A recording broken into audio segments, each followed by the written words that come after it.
Is there still truth in this 21st century culture of relativism and tolerance? Is there the light of God's revelation in a world that's very often murky and foggy? Well, on today's edition of Truth for a New Generation, we're going to meet a guest who's written a brand new book called Lighthouse Faith that shines the bright light of truth into this world of need. So stay tuned to this very special edition of Truth for a New Generation.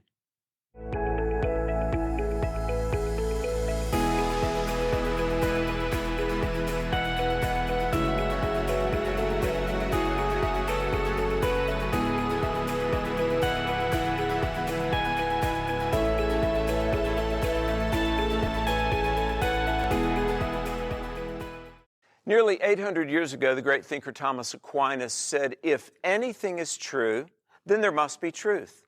Think about that. We live in a world where a lot of people say there is no ultimate truth. There aren't absolute truths that are applicable to all people. But I think Aquinas was right. If anything is true, well, there must be truth. And we know that some things are true. Hi, Alex McFarland here. Welcome to the Truth for a New Generation television show. I'm so glad that you're watching. If you've ever seen this program before, you know we deal with a lot of issues related to worldview. And we've got a very special guest that you'll meet in just a few moments, Lauren Green. Millions weekly see her as one of the news anchors on Fox News. And in addition to being a journalist and a renowned news anchor, she's also an author. She's got a brand new book called Lighthouse Faith. Now, the subtitle says God as a living reality in a world immersed in fog.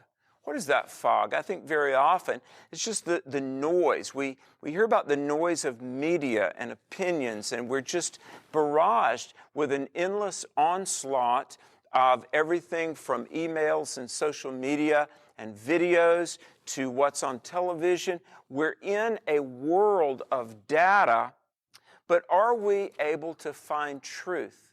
I mean, think about that. Content, data, information, that's not necessarily the same thing as truth. So when we come back, we're going to meet Lauren Green. We're so honored that she's on this edition of Truth for a New Generation, live in studio. And we'll talk about truth. We'll talk about all the work she's doing. And we'll drill down deeply into her book, which I highly recommend, Lighthouse Faith. Stay tuned. TNG TV with our guest, Lauren Green, is back after this. I just returned from a conference at the Cove, and it was absolutely breathtaking in every way. The mountain views, the tranquil areas within the woods, and just being alone with God. Mornings spent watching the sunrise from a rocking chair with coffee in one hand and my Bible in the other. Evenings spent reflecting on the incredible spiritual teaching. It's the embodiment of peacefulness. Come and experience the Cove for yourself. Welcome back to Truth for a New Generation television. Folks, this is a very special edition of the program. We've done a lot of shows, all a blessing in their own way, but for the first time, we have a studio audience in the studio with us in these tapings, and you might have seen when we had Will Graham. But tonight we have guests from all over the Southeast to be with us as we film an interview with the author of this book, Lighthouse Faith.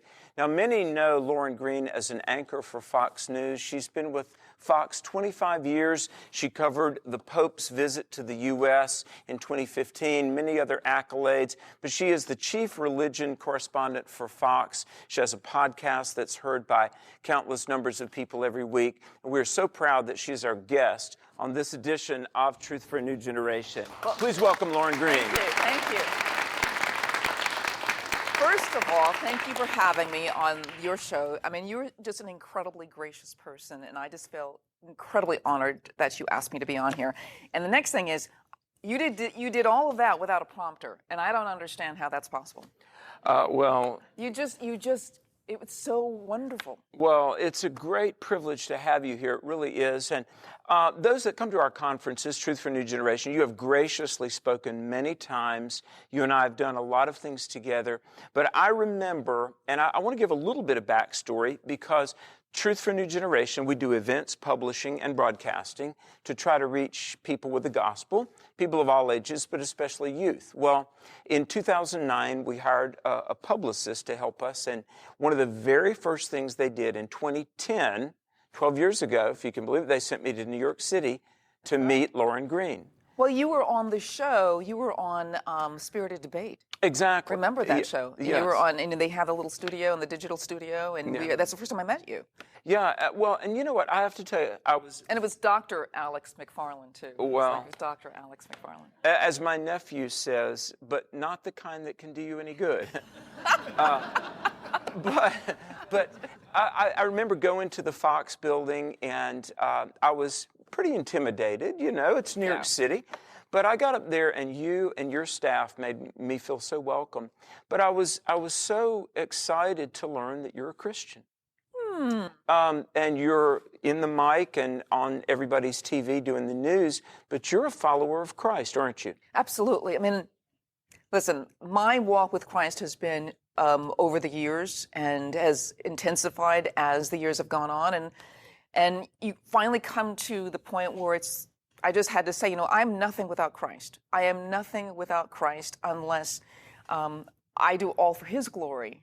Then what purpose is there? I can't do it for my glory. Why would I do that?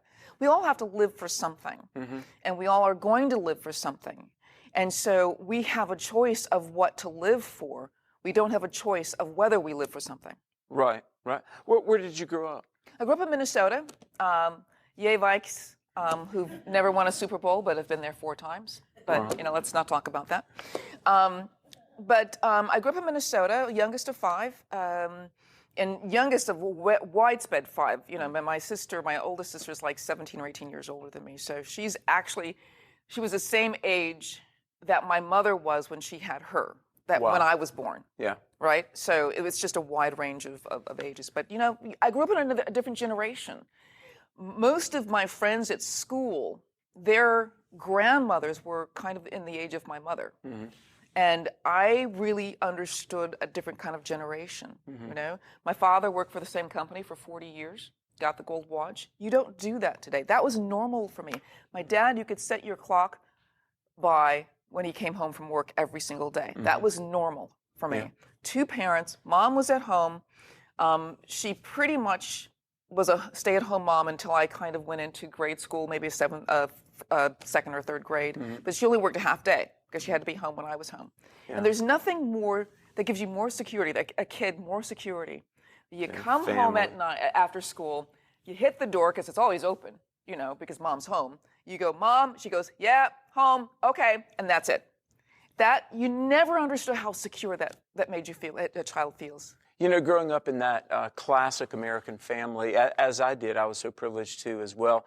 My heart grieves for so many young people that I interact with that really never know that wonderful stability of mom and dad in home. You know what?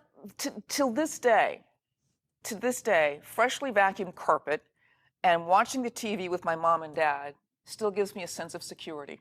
Yeah. But that, you know, carpet has to be vacuumed and just that sense of, okay, you know, we have to clear the dinner dishes. Yeah. You know, whose turn is it to wash the dishes today? I mean, because there was no dishwasher. Except are you ever in the grocery store like near Christmas, and maybe you smell cinnamon or pumpkin, and you're back in mom's kitchen? Well, okay, not my mom's kitchen. She really didn't cook that much. Listen, she cooked. She cooked every day. 3 squares, right? But my mom could paint and spackle better than any handyman you would ever know. Really, the handyman, I actually brought her out from Minnesota to patch up my walls when I moved so that they wouldn't charge me, you know, for the difference, or they wouldn't, you know. And she did it better than any handyman you could have ever imagined. This is my mom. Cooking was not her forte. Well, now... But yes, the smells still ring a bell with me. They do. Now, were any of your other siblings, you know, speakers, performers, musical? All the girls were kind of musical. Right. You know, my sister, my oldest sister, she was pretty much a prodigy. In fact, she played the piano for her kindergarten class because she played better than the teacher. Oh, wow. Yeah, and my sister also played piano, and she was a theater major. My brother was an artist, painter. Yeah. My oldest brother hunted and fished. Okay. So there you go. There is You got to that have that in Minnesota. You got to hunt and fish. So when did the call of journalism reach your attention? Pretty much after the Miss America pageant, I think. You know, I was in the Miss America pageant. Tell that. Represent. Yeah. I was Miss Minnesota. Right. And yes, Miss Minnesota. We won't say the year, but you can look it up at Google. And it was after that, I was third runner-up to Miss America. And it was after that I came back to Minnesota and I got an internship at a TV station. I kind of liked it. I'm a music major, and I did a little modeling here and there. And so, I kind of like this TV thing. It was really fascinating. Right. But I didn't feel comfortable enough to actually get a job in journalism because I have a music degree. I don't have a journalism degree. And you don't do much writing when you're in music. You do a lot of practicing. So was it ever your life goal as a young person that I got to get to New York, that's where I'll make it? No, it really wasn't. When I was about 10, my life goal was to be married about 20 or 21 and have about 6 or 7 kids. Sure. That was really it. I had no other ambition. And I loved playing the piano, but I didn't have these career dreams at all. And I think I just it was an avenue that was open to me, and I just started to pursue it. I've got a really spiritual question, but first, clarify or affirm or refute a rumor I heard. Did you in high school know Prince? Oh, yes, I did. I knew Prince in grade school. Oh, wow. Which is really bad because you know how old I am. But I mean, he actually did, yes, he did have a little bit of a crush on me when we were in school. And so, see, Minneapolis. And I was in one of his videos actually, too. Really? His music videos. Yes, My Name is Prince video. And I played a news anchor, which was what I was when he asked me to be in it. A thriving music scene in Minneapolis and throughout Minnesota, isn't there? Yes, and actually they call it the Minneapple because Minnesota, or the Twin Cities, has as many arts organizations per capita as New York, as the Big Apple. Wow. So you've got 2 major professional orchestras. You've got the Minnesota Orchestra and the St. Paul Chamber Orchestra, and they both have their concert halls. You've got the Guthrie Theater, which is a thrust stage theater of equity actors, and you've also got other theater. Tons of music. The music scene is very, very vibrant in Minnesota. Career and just life in general. Lauren, have you seen the hand of God directing you? Yes and no, but I try not to watch. Right. Okay. No, I think that one of the questions that Dorothy Benham was asked in her local pageant. Dorothy Benham was a former Miss Minnesota who became a Miss America. And it taught me so much, her answer to this question. Her question was in her interview, they asked her, if you were at a party and God walked in, what would you do? And, to my young ears, because I had never been schooled in theology, I was like, my goodness, that's a hard question. And her answer was, well, God's always there. I would do nothing different. Because God is always present in my life. That clicked with me. Wow. Because it meant that this concept of God that people have is different from what the reality is. And this is why part of the book is God a concept to you or a living reality, right? A concept is something you certainly believe in, right? Like I believe my credit card. I mean, it's gonna get me something, but I control it. I control the use of it. Right. My credit card, my library card, my Facebook account. It's a concept, and I control it. But a living reality, God, is someone I must mold my life to, and that's a whole different game. Absolutely. Whole different game. Absolutely. Well, the book is Lighthouse Faith. For those just watching, we're talking with Lauren Green, Truth for New Generation Television, published by Thomas Nelson, 181-page book that I highly recommend. Now, a time or two, you and I have conversed about your book, and there are some things in it that I hope we have time to bring out. But what's the basic premise of the book for the viewers? I've really been trying to work on the 30-second, elevator pitch. But the idea is that the idea I was talking about is God a concept or a living reality. But the idea came from a sermon I heard from Dr. Timothy Keller about the 10 Commandments, and that he said all of the commandments are not, they are not an arbitrary list of do's and don'ts, right? Right. It is God telling us who He is, right? And all of the commandments are dependent on the first commandment. I am the Lord your God, you shall have no other gods before me. You cannot violate commandments 2 through 10 without first violating number 1. So they're very comprehensive. If you commit adultery, it means someone else's love is more important to you than God's. If you steal, someone else, something else is more valuable to you than God. You can go down the list, right? It's all of there. And then every commandment now relates first to that first commandment and then second to the other commandments. Now, to me, because they had this really revelation at a friend of mine's home in Eastern Long Island. She had this little picture of a lighthouse. It was a black and white lighthouse. And it struck me how the lighthouse was exactly like the 10 Commandments, that this is the structure. This is God's logo. I am the Lord your God. You shall have no other gods before me. This actual structure is now the basis for creation, right? Yes. And so what I did, instead of going through every aspect of every discipline known to man, I said, boy, it's a trinity. So I should be able to break it down into 3 parts to understand it better.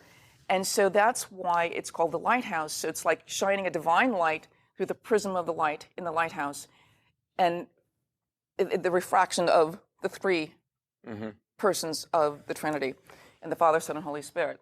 And so the idea of the Father is what you build, right? So that became architecture. Is there something in architecture that could be that being, that first commandment? And here you've got the right triangle. Every building that is built, that stands up, must have a right triangle holding it up, right? It's got to be plumb. It's got to be plumb, right? And so what is 4 quadrants of a right triangle? It's a cross. The cross is holding up everything physically. Now you go to biology, which is the sun, the sacrifice. You've got the blood. And we started, I looked at, I interviewed some nuns in New Jersey who have a replica of the Shroud of Turin, and we're talking about blood. Sure. And the people who researched the real shroud practiced on this particular replica of the shroud. And he drew the hemoglobin shape, and it was actually in the shape of a cross. Your blood, which is what is the life of the creature, is in the blood. That's in Leviticus. The life of the creature is in the blood. And that blood hemoglobin is shaped like a cross. Music was something that now becomes the glory. And I understood music better than anything. Sure. You've got now the diatonic scale. And oh my goodness, this is something that is most powerful than everything, because if you understand music, you understand the value of a scale. A scale is made up of half notes and whole notes, half spaces and whole spaces, and they relate first to the keynote. The root, the tonic, which is called a tonic, and second to the other notes in the scale, right? They get their marching order from the tonic. The whole basis is built on revolving around this vibratory nature that is based on the tonic. And so what you've got is something that man did not create, that he basically ordered so to make it work. Sure. Lauren, when I hear this, and that's one of the things that I've recommended your book, because you make, and it's rare to be able to say somebody had a truly original thought, but the way you equate music theory to the existence of God and the Christian worldview, I've not found it in any other book. But Psalm 19 says the heavens and earth declare the glory, or literally bear witness to the glory right. of God. And you're talking about chemistry, you're talking about architecture, you reference history, you're talking about music. We see the evidences of God all around us, don't we? Absolutely. I mean, nature is singing God's glory every single day. Nature understands who their master is. Yeah. I mean, it is well with my soul. Not as well with my soul. Horatius. Be still my soul. Be still my soul. Okay. The waves and winds still know their master's voice. They know they are singing to God. Isn't it interesting that many of our most beloved pieces of art, literature, and music are based on Christian themes. Well, absolutely. I mean, well, if you understand, maybe look at C.S. Lewis talked about how the world came into existence through music. God spoke or sang the world into existence. Mm-hmm. Is there something, do you understand why you love music so much? It's most basic, part of creation. Stirs our soul. It stirs our soul. Do you recall the name Isaac Watts, who wrote Joy to the World, one of the most iconic songs on Joy to the World, and a number of other songs. But he wrote 2 books on logic. I was researching him for a class I was teaching about a month ago. 2 basic logic books on critical thinking skills, rationality, and he says, look, in a world without God, we wouldn't have logic and reasoning abilities, the ability to discern truth. And I said, wow, here's a guy who is known for his contributions to the arts, but he was also known for his contributions to defending the faith. One of the reasons when I first met you in 2009, I was really impressed with you. You're a journalist, you're a thinker, you write copy, you interview world leaders, but you have a big dose of apologetics in you, defending the Christian worldview. And I commend you for being able to do that. I think that we're getting into an era in this world today where every Christian really needs to be a defender of the faith. They have to understand why they believe what they believe. It's not like in the 50s and 60s, even 70s, that you sort of breathe the air of Christianity because you are part of a culture that believes what you believe. Now we're in such a more of a pluralistic culture where, everybody is challenging Christianity, and even Christians don't understand why they believe. And the question that I asked when I was 18 years old, which really kind of becomes the impetus for this book, even, decades later, is what is the one question that answers every other question? And, I grew up in the church, but why would I ask that question and not immediately come to the answer as God is the answer to that question? God is the creator, God is the beginner, God is the unmoved mover. I didn't know that. And every Christian needs to be aware of why they believe what they believe. Come to God, and it's not, believing that he exists. That's the first thing. You must believe that he exists. And the next thing is, you shouldn't kowtow to the sort of secular viewpoint that, well, it's true for me. I don't know if it's true for anybody else. No, if it's true, it's true. And believe it because it's true, not because it's just true for you. I know millions see you weekly on Fox News. Where can they hear the Lighthouse Faith podcast? I've got this right. radio.foxnews.com, I believe it is called. radio.foxnews.com. It's podcast. Oh, gee. Well, go to foxnews.com, and you will find, I think it's like radio.podcast.foxnews.com or something like that. And the book. Where may people get this very fine book? I think Amazon. Barnes & Noble. Barnes & Noble, you can Google and find it. I think Amazon still has. So what's next? The author, Lauren Green. Well, working on hopefully a devotional called Lighthouse Faith Devotional, like a 365-day devotional. But also I've been working really for a number of years on creating a book that's called Lessons from the Vineyard, which is one of the chapters in the book. Okay. And talking about how, wine and us are kind of very much alike, but want to expand this idea of biology and who we are. One of the takeaways from doing research is a doctor talking about how you form the synaptic connections in your brain, why you do what you do. And the phrase was, neurons that fire together, wire together, right? And this concept is what creates almost everything that we are. We've got to visit again really soon. Absolutely. May we do that? Sure, absolutely. Folks, we're going to come back right after this break. Again, I encourage you to read Lighthouse Faith by Lauren Green. You will not be disappointed. Stay tuned. Our website, alexmcfarland.com, all the info about our events, publishing, broadcasting. My travel schedule, I'm coming soon to a city near you. Check it out on alexmcfarland.com. TNG TV is back after this.